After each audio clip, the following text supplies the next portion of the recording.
Welcome to one and only Prabha. It's me Prabha. நம்ம இன்னைக்கு ரவா லட்டு செய்ய போகிறோம். ரவா லட்டு எப்படி செய்யலாங்கிறத உங்கள்கிட்ட காட்டுறேன். வாங்க கிச்சனுக்கு போகலாம். ரவா லட்டுக்கு தேவையானது ரவை.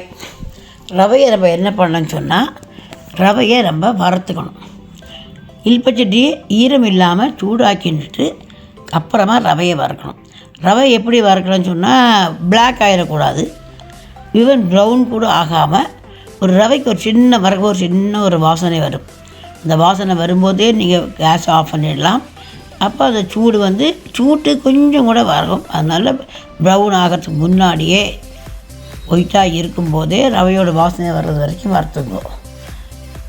அதை நம்ம மிக்சியில் திரிக்கணும். ஆறுனதுக்கப்புறமா ஒரு ரவைக்கு ஒரு 1.5 சீனி, 1.5 சுகர். அதாவது எந்த கப்பில் நீங்கள் எடுக்கிறீங்களோ அந்த கப்புக்கு 1 கப்பு ரவைக்கு 1.5 கப்பு சுகர்.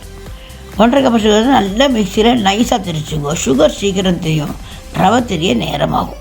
நல்லா திரித்து வச்சுக்கோ. அதுக்கப்புறம் நம்ம என்ன பண்ண சொன்னால், முந்திரி பருப்பு வறுக்கணும். நெய்யில் முந்திரி வறுக்கணும். உங்களுக்கு ஏலக்காய் பொடி பிடிக்குமானா திரிக்கும் போது 2 ஏலக்காய் பவுடரையும் போட்டு எடுத்து திரிச்சுக்கலாம். நான் ஏலக்காய் பொடி போடல, ஏலக்காய் பவுடர் போட்டுட்டு திரிக்கும் போதே போட்டல. அதுவும் சேர்ந்து நல்ல நைஸாக திரிஞ்சு நல்ல ஒரு வாசனையை அது கொடுக்கும். முந்தி அப்போ நெய்யில் நல்லா வறுத்தெடுத்து அதில் போட்டுக்கும். இப்போ நம்ம சொன்ன இதுக்கு 1/2 கப்பு நெய்யும் வேணும்.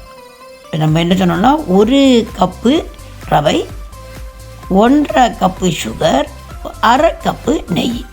1/2 கப்பு நெய்யை பக்கத்தில் வச்சுக்கோ. பட் நெய் ஒரே ஒரு விஷயம், நெய் நல்லா கொதிக்கணும். அதான் வெரி இம்பார்ட்டண்ட். நெய் நல்லா சூடாக இருந்தால் மட்டும்தான் ரவா லட்டுவை நல்லா பிடிக்க முடியும்.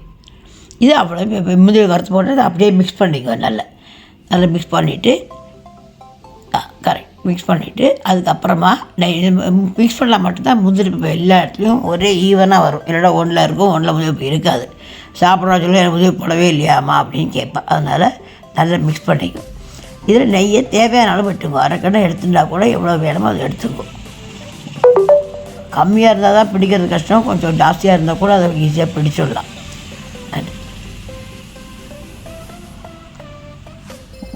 கம்ப்ளீட்டாக மிக்ஸ் பண்ணி வச்சுக்கணும். கை சூடு இருக்கும், கொஞ்சம் கவனமாக மாவை மேலே நெய் மேலே போட்டுக்கும். அப்போ சூடு குறைவாக இருக்கும். ஏன்னா நெய் கொதிக்கும் போது கை நல்லா சூடு. நல்லா மிக்ஸ் பண்ணிவிட்டு அப்படியே அதை உருட்டி வைக்க வேண்டியதான். ரவா லட்டு ரெடி ஆகிடும். ரவா லட்டு தான் உள்ளதில் ஈஸி. ஒரு தீபாவளி வருது அப்படின்னு சொன்னால் ரவா லட்டு பண்ணலாம். ஆல்ரெடி உங்களுக்கு இந்த மாலாடு உருண்டை சொல்லிட்டு பொட்டுக்கடலையும் சுகரும் தெரிச்சு இதே மாதிரி உங்களுக்கு ஒரு மாலாடு உருண்டைன்னு போட்டிருக்கேன். அதாவது பொட்டுக்கடலை உருண்டை சொல்கிறவா இருக்கா, நாங்கள் அதை மாலாடு சொல்லுவோம். மாலாடும் போட்டிருக்கேன். இது ரவா லட்டு. எந்த சைஸ் வேணுமோ அந்த சைஸ் பிடிச்சிக்கும். சின்னதாக பிடிச்சா குழந்தைங்க ரொம்ப ஈஸியாக அப்படியே வாயில் போட்டு சாப்பிட்டுடுவா. பெட்டர் சின்னதாகவே பிடிச்சிக்கும். பெருசாக பிடிச்செல்லாம் உடச்சி கடிச்சு சாப்பிடும்போது கீழே எல்லாம் உதிரும். உங்களுக்கு இந்த கிண்ணத்துக்கு போட்டது உங்களுக்கு கிட்டத்தட்ட ஒரு 15 மாலாடு வரும், சின்னதாக பிடிச்செல்லாம்.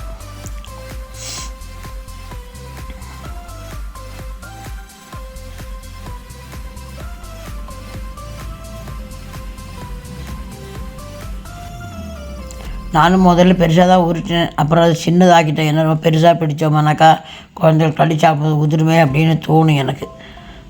பெருசாக பிடிக்கிறதுனால கம்மியாக வரும். இதை ஒன்றும் 2 3 ஆக்க முடியும், சின்னதாக பிடிச்சிடாதக்கா.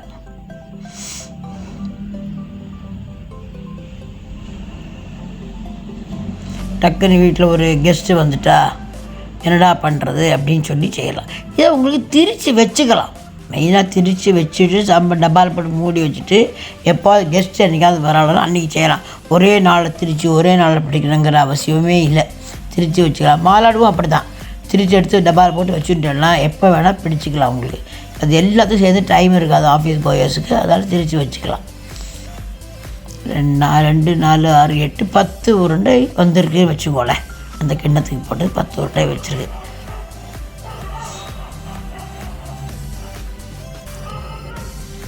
உங்களுக்கு இந்த வீடியோ பிடிச்சிருந்தா நீங்கள் லைக் பண்ணுங்கள், சப்ஸ்கிரைப் பண்ணுங்கள்.